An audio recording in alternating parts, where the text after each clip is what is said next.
Music and Booze with Mo is produced and distributed by EatsDrinksTV, a service of the Center for Culinary Culture, home of the Cocktail Collection, and First Reel Entertainment, and is available wherever fine podcasts can be heard. The Center for Culinary Culture, telling the story of food and drink, one taste at a time.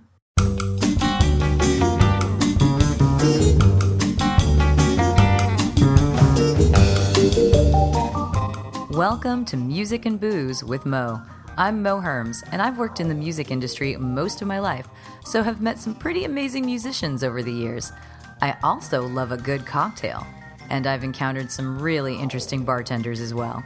It seems that there's a lot of crossover, so when I can, I like to talk to musicians and bartenders about music and booze.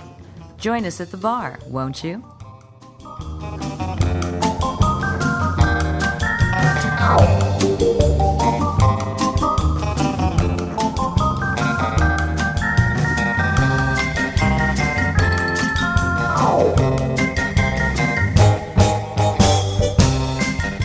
Music and Booze with Mo is brought to you by Barkeeper, a head shop for cocktail lovers, located at 614 North Hoover Street in Silver Lake, Los Angeles.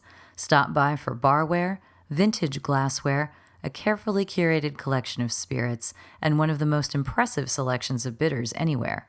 Follow them on Instagram and Facebook for information regarding spirits tastings. That's barkeepersilverlake.com, and also in the Virgil Village neighborhood of Silver Lake, Los Angeles.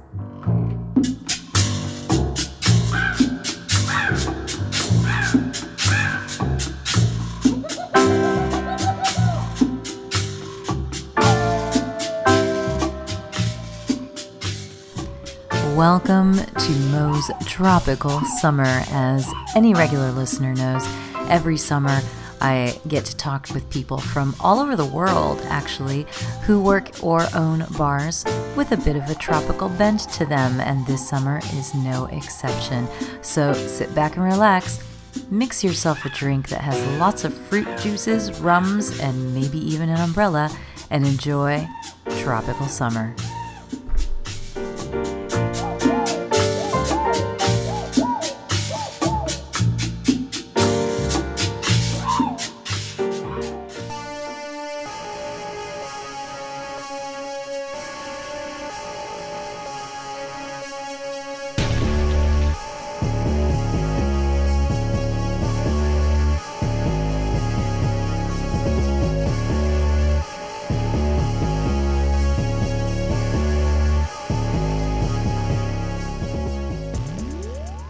Recently, I got to go to my hometown of San Diego and have a seat in the very vibrant and popular brand new Mothership. It is a vegan tropical space bar.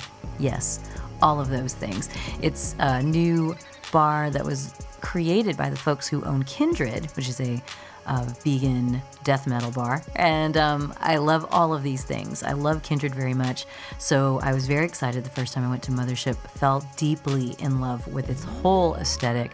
The drinks are fantastic, they're familiar yet not, they've got an amazing staff, and I got to talk with Alexis Romero of Mothership, who started in Tijuana, born and raised in Tijuana, eventually came across the border to start bartending in San Diego and show his skills there.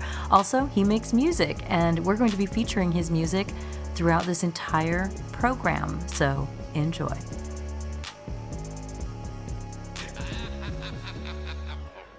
There we go. Okay, we're good. That's it. This is the setup.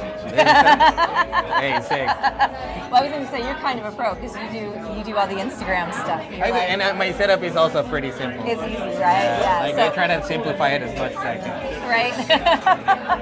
So, okay, introduce yourself. Where do you work, all that? Well, my name is Alexis Romero. I go by Alex. I work at Mothership. I am also from Tijuana. Was born in Mexicali, raised in Tijuana, and now I bartend here in San Diego. Yeah, but you actually are, I think, if I remember right, you're pretty active on making the Tijuana scene something that people know about, right? Yeah, I try to impulse it, put it out there, make it known. Yeah. I know the cocktail scene in Tijuana might not be as big as the one in San Diego, but I mean, there's a lot of good people and they're trying to catch up. And I think in the like the next few years, they might make a Well, good Tijuana impression. has been, I mean, I'm under the impression that a lot of Baja has felt the need to come out from underneath people being afraid to go there. Because people think, oh, again, my family's Colombian. I've been there. Yeah, I mean, you know, there's definitely like the risk, you know, like all the things that happen down there. things that happen, but it's like, but there's an amazing food and beverage scene there. I mean, in Tijuana we say like the best tacos are in the most dangerous neighborhoods. You know, like if the neighborhood is really dangerous, you for sure their tacos are gonna be good. That's like a thing that locals always say, you know. But honestly, like I feel like Baja California has always lived in the shadow of San Diego, LA, you know, so it's like they're always trying to catch up. Like right now, Tijuana has a very big like craft beer scene, and it's because of that same reason where like everybody is trying to catch up to the beers in San Diego, Ballast Point, Stone. Like they were very big inspiration into creating the craft cocktail, like craft beer scene in Tijuana, and I think the cocktail world is catching up the same way. Yeah, no, I mean, for years I've been hearing about great Tijuana bartenders that are coming to San Diego and, you know, doing their magic here and then being like, just walk across the border, you'll be fine. Come across and have a drink. Hey, like for me, like the reason I like tiki so much is like growing up in Mexico, like you go to the beach and everybody's drinking pina colada. So I would go to the beach and it's like, hey, a virgin pina colada for the kid, right? And it's like mentally it takes me back to that moment where I was a kid. I always tell people that the reason I love tiki and tropical drinks so much is because I grew up in San Diego. I grew up in North County, which is way more surfy. You know, it's very beachy and everything, but it's the same kind of thing. It's that same idea of having the fruity drink, having the Hawaiian food, because that was around and everything, because there were surfers. They kind of brought it around. It's that whole beach culture kind of thing. And I mean, honestly, LA, San Diego, and Tijuana have had a big influence onto what the tiki scene is right now. Like, absolutely, whether people want to admit it or not. And then, you know, well, when did you first start bartending? Well, the thing is, like, my family, like, owned a seafood restaurant in Tijuana. Oh, really? Called Mariscos El Socio. Back in the day, they were, like, really popular. Like, even artists, when they came down to TJ, like people would tell them, like, yeah, if you want to try seafood, like, you have to go to the Mariscos El Socio. So your family's been into hospitality. Not anymore. I would say like things have changed. There's very new restaurants. They stayed the same classic way. You know, they're like the little hole in the wall thing now, but it's like they're still like doing their thing. Yeah, exactly. Yeah. But like back in the day, it was like popping. So I grew up in that like restaurant industry. Like I was a kid like running around the restaurant, right? But I didn't decide to like go full on bartending till like I would say 2015. So it's like not really even 10 years. I would say like around 8 years ago. So was that in Tijuana? I started in Tijuana. Yeah. So what kind of bars were you first bartending at? I started in Plaza del Zapato. I haven't been to Tijuana in a really long time. Plaza del Zapato is like a little mall. Like, well, it's not little. It's actually very big. Back in the day, they used to sell shoes, so that's why we call it Plaza del Zapato. Oh my God, that's awesome. But you know, there was like back in the 80s, there was like a lot of killings and things in that mall, so they shut it down. And for some reason, the person that bought it like decided to make it into like a bar like thing where instead of having like shoe stores, everything turned into bars. So they're all bars? They're all bars, yeah. How many bars are in this space? I mean, I cannot recall the exact number, but I would say like at least 10 to 15 bars. Wow, that's kind of amazing. Like back in like 2015, that was like the mecca of like bars? No, more than bars, just like craft beer. Like every craft beer, like brewery had their tap room in there. Yeah. Oh my God, that's cool. So it was like you could just go to one tap room, like get a beer, and if your friends are in the other tap room, you could just walk over and like. I was gonna say it sounds like a food court, but for cocktails. I mean, and beer. Things did change, you know, like rules were implemented. At least at that time. So like they had their time. Now it's like I would say Zona Centro, La Revolucion. That's like the area that's like going up a lot. So it's still, well, when I was in high school, it was far too long ago, Revolucion was where we always went. But it was just like beer and shots, you know, nothing. And now they're doing more like cocktail-focused things, like really nice chefs from all over like Mexico, like. Yeah, that's awesome. Yeah, Tijuana's growing pretty quick. And then I started bartending in San Diego because of Tiki Oasis. Oh, really? Yeah. Really? So what was the first place you tended bar in San Diego then? I started I came over as a bar back. Which is smart. I mean, yeah, I mean, because like everything behind honestly, the way that the U.S. and Mexico work their bars is way different. Oh yeah. Yeah, like so in Mexico you don't really see bar backs. Like every bartender is their own bar back. Okay. You know, like that's the way it works down there. And here is like more systematic. Like the bar back has to do those things. Like you don't really see those things. So, do you have a preference now?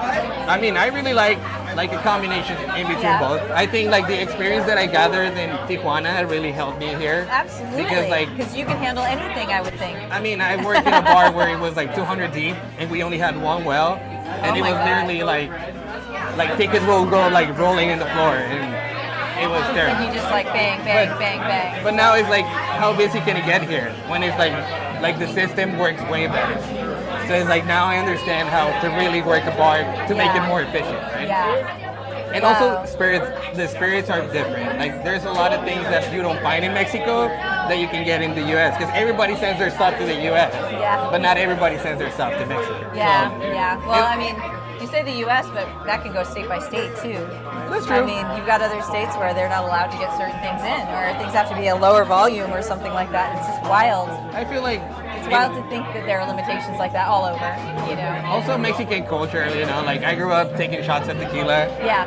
And it's like everybody shots tequila all the time. So it's like the market down there is not that big for other things. So people are really focused on what they want. Focused on the agaves, Like right now, Mexicans are getting venturous, and like now they want to learn about cocktail culture, and like they're starting to know what like a good old fashioned is, a good Negroni, and it's a good thing. Like especially in Tijuana, which was a very beer focused place. Yeah. But again, San Diego. There's that whole and it gets warm. You want your beer and a taco, you're good. And then wow, just the idea of doing everything by yourself, like I'm like, oh my god, that sounds awful, but that's because I go to cities, right? But if I were to go to a small town, like in Arizona or something, I'm sure it's just one person in that bar taking care of everything for themselves. Here in Tijuana, I mean, that also happens here in San Diego. Like that doesn't mean that every single bar is perfect. But you just happen to be we're talking here about Mothership, which is quite a bar. I'm lucky to be able to work in really good bars. Yeah. And honestly, it's been because of hard work. Because, honestly, doing that jump between Tijuana and San Diego wasn't that easy. Was nice? Yeah, the change of pace, from bartending fully in Spanish to bartending fully in English, and then the crowd is way different, adapting. But so tell me again, the first place you were bartending was the place in Hillcrest. It's called Cache. Here it was Cache. Oh no, in Tijuana? In Tijuana, it was in the Plaza Zapato. But the first craft cocktail place that I worked, it was called Cine Tonalá. Okay, so how did you? And that was still in Tijuana. That closed, sadly. No, but it was. But I just want But to it hear was in about the Revolucion. space. It was in Revolucion. It was a 3-story building. It was an independent movie theater with a restaurant rooftop, with a full craft cocktail bar, and then they had a full bar also in the first floor. So when you were waiting to go see a movie or a stand-up comedy show, you were waiting at the bar, having a beer or a cocktail. Drink, It was popping when it opened. And then when you went up to the roof, was where you got the fancier drinks. And that was my first exposure to craft cocktails. Wow. And it was a place really trendy in town. Yeah. So how was that for you? I mean, was that really? You knew there were craft cocktails out there, obviously, but you didn't get to work in it. It was before. fun because moving from a dive bar scene from Tijuana where it's only serving beer technically, and then moving to actually making cocktails and having that restaurant background where I already understand what is making a dish and cooking. That's I was important. I liked it better because I saw the connection in between making a drink and actually being in the kitchen and cooking. There was a similarity, and I love that. And that's when I decided I really want to focus on doing this side of it. Yeah, I think of drinks like this as treats. I mean, when I try to explain to people, to me it's like a good meal, it's like a good dish, it's a good dessert, something like that, because there's a thought that's gone into the drink. It's like art. Yeah, totally. And that's the way that I compare it to music, where it's making a cocktail is kind of like playing a song. Yeah, actually, that just reminded me that you make music too. Yeah. You make lots of music. So when did you start playing music? Well, I started playing music. Was it always in your house? I mean, Not really directly, but I have family that were musicians that I didn't really ever met. But like my grandma would always say like, "Oh, you just grew up with that talent because of your like uncle, well, Your uncle played your this. great uncle, whatever." Right? And I'm like, okay, but I mean, So they told you it was in your genes. You In my couldn't help blood, pretty it was in much, your right? blood. In your Yeah. blood. So what do you play? I like playing every instrument really, but my focus always being like piano and a little bit of like guitar, bass. I love playing the bass. You know, just Well, I like. feel like you told me you had some beats or something, so I'm Yeah, like, okay. I have some music in SoundCloud. Nothing like too serious. It's more like I do it as a hobby. So, You know. so all of your music has just been as a hobby? At this point, yes, but I tried to take it serious when I was a teenager mainly. Yeah. Wait, And the- did you want to be in a band, or were you in well, bands? me and my friends were really into like death metal, hardcore yeah? music. So we were like very big in like the Tijuana like hardcore Yeah, scene, yeah. and we would make shows and like contact bands from the US that we wanted to see live, and like it'd be Yeah, like, get hey, you them want to down come there. down to Tijuana? Like, how much do you want to get paid? Like, we And brought make it happen? a lot of good bands like Point Effects in that time, Attila. Quills, Rose Funeral, like a bunch of like really like nice Wow. like That's that core amazing. bands. And you just reached out to them, you're like, we want you here. Yeah, in through Tijuana. MySpace back in that day. Yeah. And it's like through MySpace we just made it happen, you know. That's amazing. And So- maybe we didn't make that much money because we literally never made money out of it, but it was more about like being able to bring some of our favorite bands into town and Yeah. like hanging out with our friends. Did you play with when those bands came? Did I you like did open used to for 'em? play like, I mean, I have my best friend at the time, his older brother, he used to play in a deathcore band that it was called Billy Brown. It was very popular in Tijuana Yeah, back Billy then. Brown. Yeah, even if you look for them online right now, you can find their songs. Wow, that's And it's like good. like deathcore, pretty cool. Like they became like very underground, like popular for a minute back in the like early 2000s.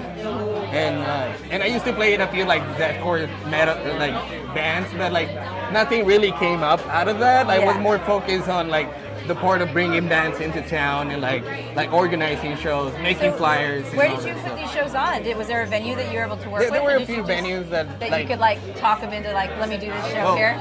there was like an event salon where like you know they would do like for parties. I was gonna say you just rent a space for parties. We rent Yep. a space, rent the sound system, and bring the band, and we'll That's make it happen. Awesome.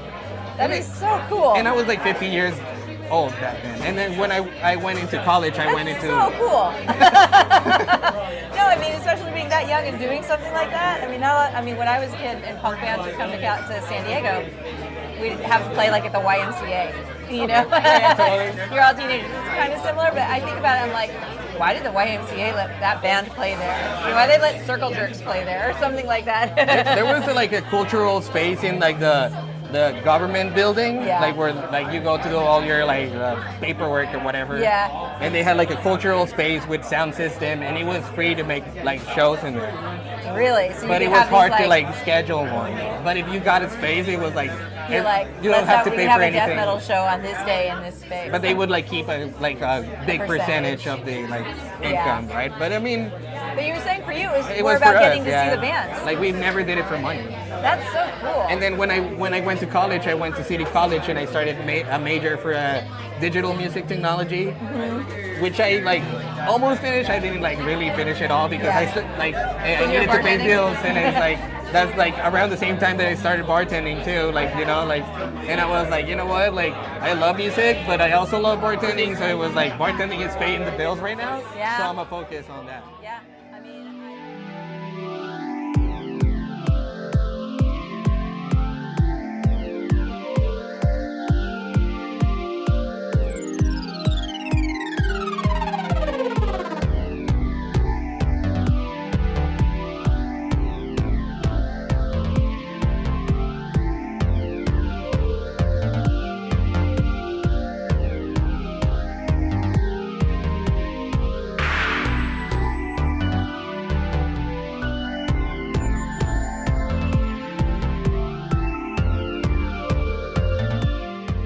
My focus right now is not really like making a band or making music for that. Like right now as a content creator, like I want to make like beats for my own videos. Like so my you're own making your background. own music library essentially. Like essentially like I have like sometimes right now with Instagram and how it works, where you can technically put any song you want. Yeah. Like I kind of been slacking a little bit on that side, but honestly, that's my goal. Like every video to have my own music behind it, so I don't have to pay anybody for my music. So what is the music like that you're making now?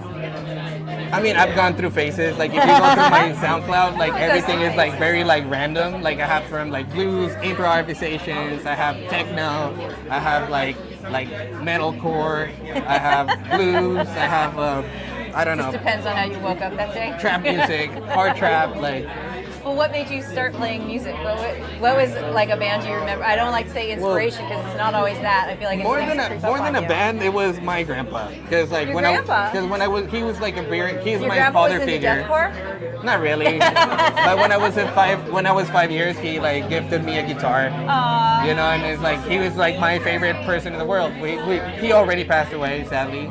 And I mean, I miss him so much, but like he was like my inspiration into like to play music. Exactly. So it's like every time I see something with music, it's like I cannot avoid making that connection. You know, like it brings me back to my grandpa. Well, you're keeping him alive that way. Exactly. You know? That's amazing. And it's like if I'm a good musician, I feel like at the end of the day, I'm like making him proud. That's and also he was like a very big drinker. Like he was like always with things like a tequila shot would cure anything, right? And it's like, as a bartender, I also feel like I make him proud that way. And they're like, so. I'm sure. Well, and plus your family's already into hospitality, so I think you're doing crafting these beautiful cocktails for people, making them happy, making art in this way as well. It's just like it just made sense for me. So you said that the first bar you were working at in San Diego was the one in Hillcrest? Yeah, Cache. It used to be a speakeasy right in between. I remember the name of that. That was like in the mid to like 2015, 2017 or something like that. It was right in between Bridges and Flicks. Okay. And it was behind a restaurant called Bobo. Yes. And there was like a little taco shop next door called Libertad. So you like walked in and like go through the fridge door. To get there. And it was like pull up like. And this was like in 2015 or something. Yeah, that was like I started there at 2017. 17. Okay. Which was my first job here in San Diego. So when you got there, you're like, I've been making craft cocktails. Let me show you what I can do. I was excited. I mean, back then, like I said, like I went to Tiki Oasis to do a competition before I got hired there. And then it's like I'm a U.S. citizen. But you were representing for Tijuana. But, yeah, exactly. But I was always working in TJ, and then some people were like, "Hey, if you're a U.S. citizen, why are you working in TJ? Why you should come over to San Diego, and you're gonna learn way more." You know. And you know, like I was really unexperienced there, so I thought I knew more than I really did. Yeah. And it was like that jump from Tijuana to San Diego. It was something that I needed for me to be like next level. No, like I was like I don't really know anything. You know, like all this whole time I thought I knew a lot. Now I'm like I really don't know anything. So it was like starting from zero. It's like. Did it really feel that like zero? Like I said, like there's not many spirits in Mexico, so it's like coming over here and seeing like the back bar and not recognizing a single bottle of whiskey and being like, what is all this? So it's like for me it was like ground zero again. Well, what's interesting too is that you're working now. You have a fondness for the tropical cocktails, which is mostly rum based, right? Yeah, I'm a big rum drinker.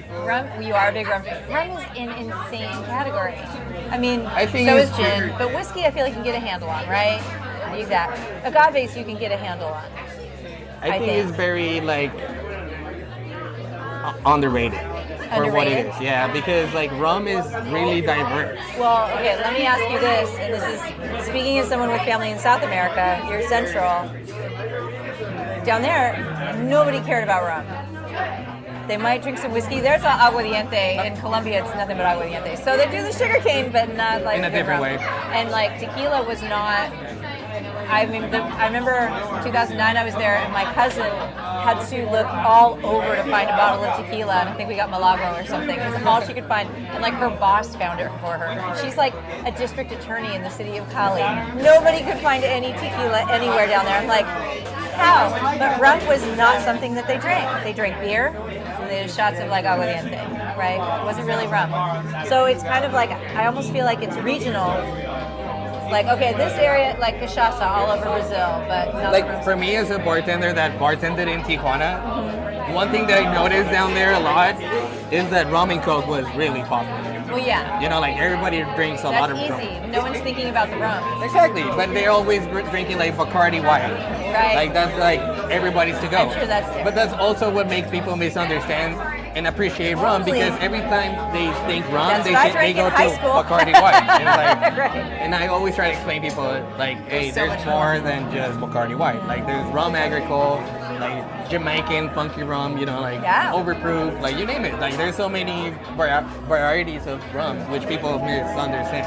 Yeah, absolutely. So when you were at Cachet, you were just like, okay, this is a whole new scene now.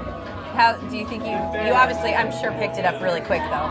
I mean, I think I did good. I was bar backing for like 6 months, and then I started bartending. Yeah. And when I got hired, they told me like, hey, we're gonna guarantee you're gonna become a bartender right away. Like it Yeah. could be 2 months, it could be 2 years. Like we're not gonna guarantee you when you're gonna become a bartender. And I'm like, yeah. I mean, I'm already here. I want to do it, right? And I mean, I became a bartender, and at the end I became the bar lead. That's not bad. But I mean, it was just that passion, like pushing me, and like I had like certain obstacles, like having to cross the border every day, Yeah, and that is because not I was living in easy. Tijuana, and like crossing the border every day to be here in San Diego, Martin, and then having to go back and not having a car too. Like I was walking, like using the trolley, the bus, like it was hard. Like and like You know, something. honestly, I almost feel like if you were walking to the trolley, that probably was quicker than if you had driven though.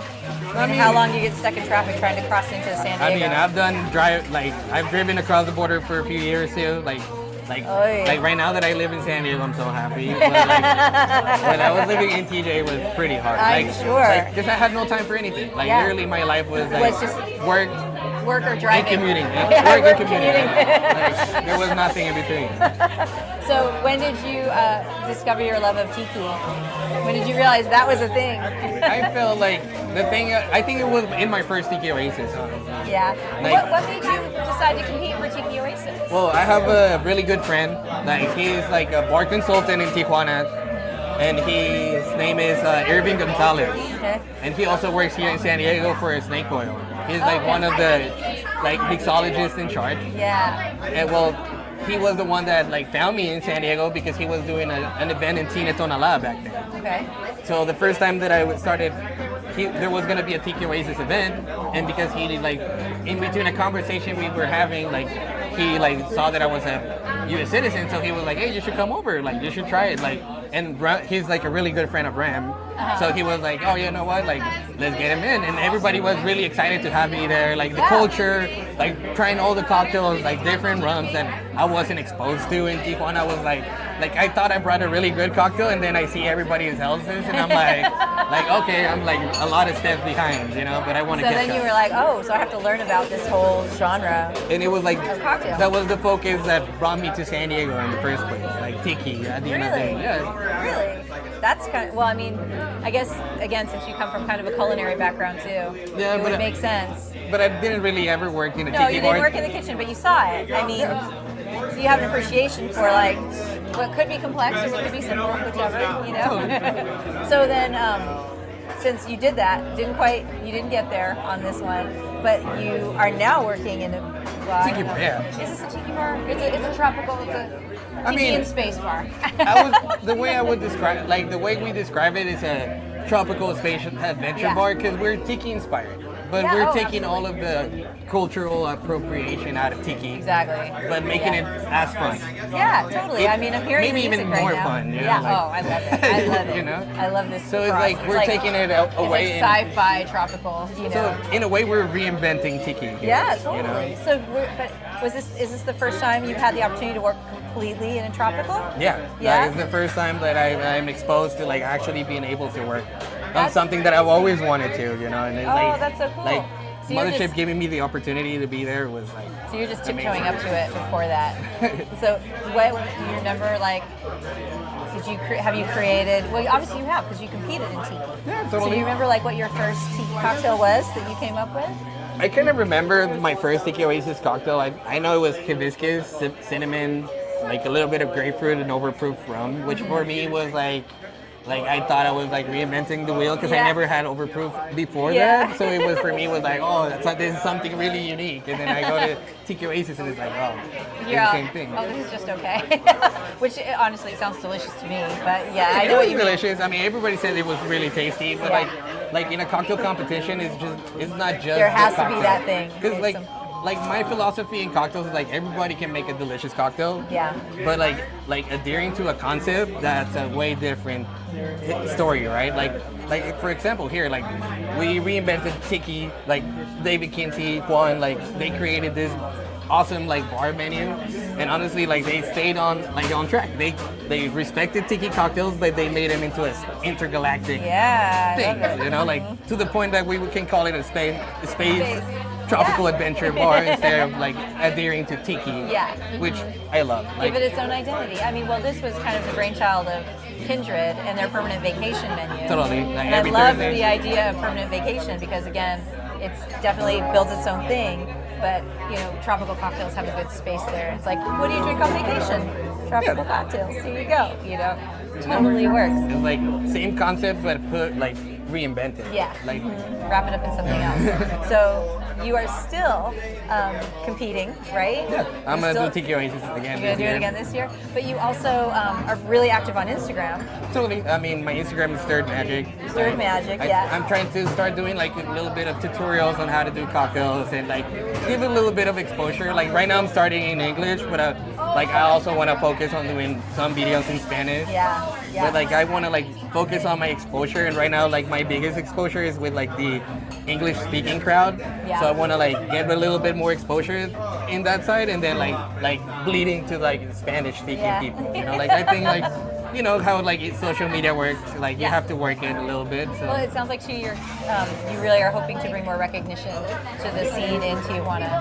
More than recognition is like you know like Tijuana was the town that gave me the opportunity to start bartending and to like find this passion that I have. Yeah. So it's like I feel like I owe them that, where it's like, hey, I came to San Diego, and not everybody that I work with has the opportunity to do the same thing. So Yeah. like I love the opportunity to bring back that knowledge. That's awesome. I think it's really important to be able to do that. And as we were saying, Tiki is one of those categories that it's been around for 100 years.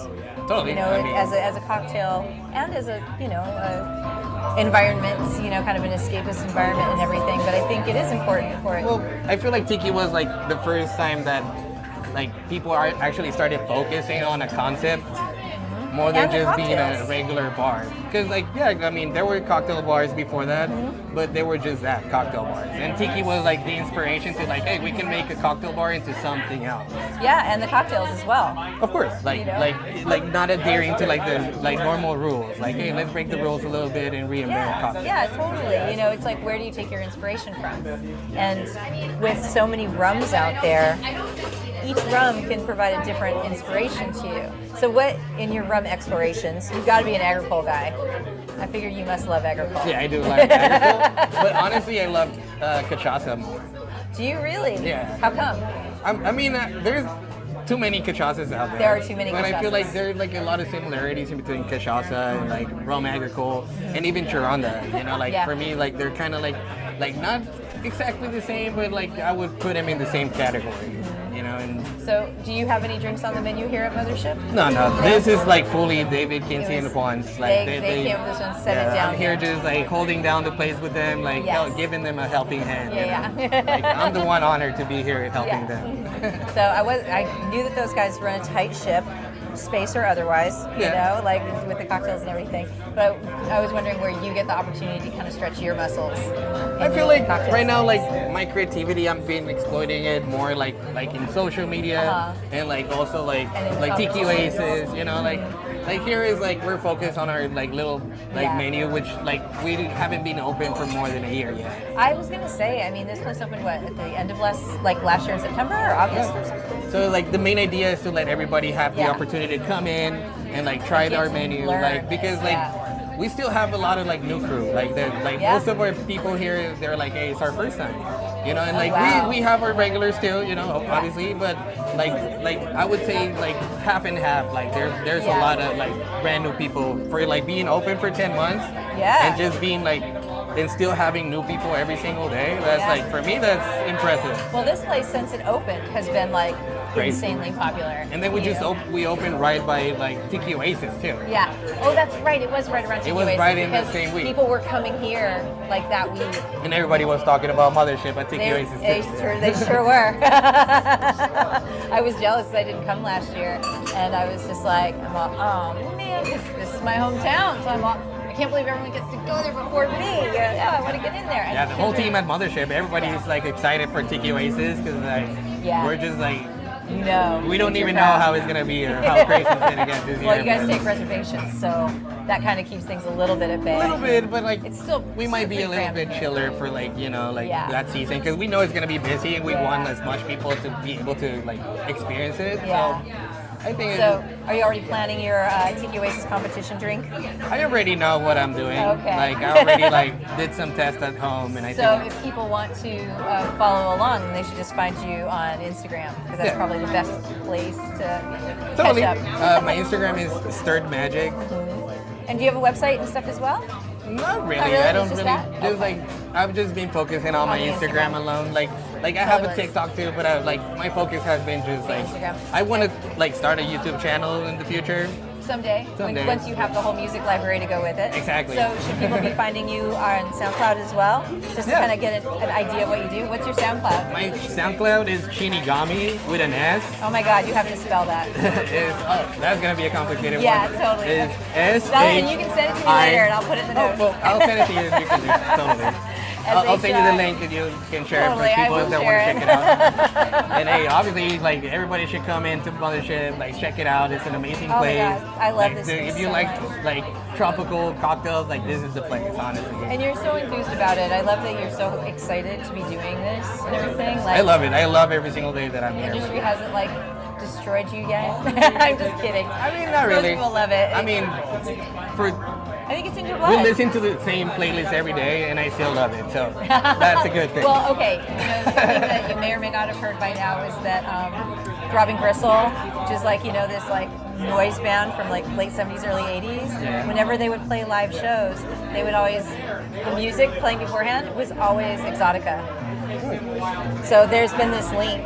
I mean, there's always been like this ritual in musicians where it's like, hey, we're gonna play tonight, so we're not gonna listen to what we play or like anything similar. But there's something about I think it's like the kind of Exotica jam like stuff. just to like relax and like. But there's something about the style of it that really appeals to a lot of metal folks as well. And I'm not sure what. I myself am like, I don't know that. Sometimes I think I can hear it, and sometimes I don't hear it at all. But it's not uncommon. So I think maybe that was also in you to love. Hey, the playlist at Mothership is amazing. It's like, especially for Exotica lovers. Like, I want to ask you something. Like, let's say like 10 or 15 years from now, do you ever see yourself like owning a bar, or do you want to maybe back in Tijuana or something? I definitely want to own a bar, but like my family already own a business in Tijuana, so I want to like be the first generation to actually open my bar like here in San Diego. I mean, it's not easy probably. No, but, it's not easy at all, but I think it's a wonderful thing to have in your mind and shoot for. And considering that history you had, like, would you do it here? Would you do it there? Like, bring these skills back and show people, here's what we've been missing. But doing that here, I get that too, to be like, look, I conquered San Diego, I mean, in a way, for me it would be like... Maybe that word's a little strong, but you know what I mean. I'm not trying to conquer, but I'm Anything. I'm just trying to like doing good. Be able to share what I love to people, right? Like, because if I serve a cocktail to someone, it's like I'm always serving something that I would drink myself. Yeah. Well, that's awesome. Well, I think that probably covers everything. I really appreciate it. So go to the Instagram to watch you do your thing. Yeah, but come to Mothership to drink it. Hey, we're open 7 days a week, so. Oh my God. Like, that makes me tired. Just Monday through Friday, we're open from 4:30 to midnight, and Saturday, Sunday from 2:30 to midnight. Perfect. People can find it online. They can make reservations online. They can make reservations. Just go to the website. There's not really food here, right? There's vegan food, but it's only everything is fully vegan. Like cocktails, food, like this, nothing that's not vegan touches this area. Did you work at Kindred too, or did you? No, but Kindred was one of my favorite bars. It's absolutely one of my favorite bars. I mean, I told Corey it is my favorite bar in San Diego. No offense to Mothership, this is great too, but Kindred just has such a vibe. It's so perfectly It's evil and lovely. delicious. It's lovely. Yeah. I love it. And everybody down there too. Yeah, oh no, everybody's great. Thank you, Alex, so much for talking to me. I really appreciate you taking the time. Thank you for having me. We are good.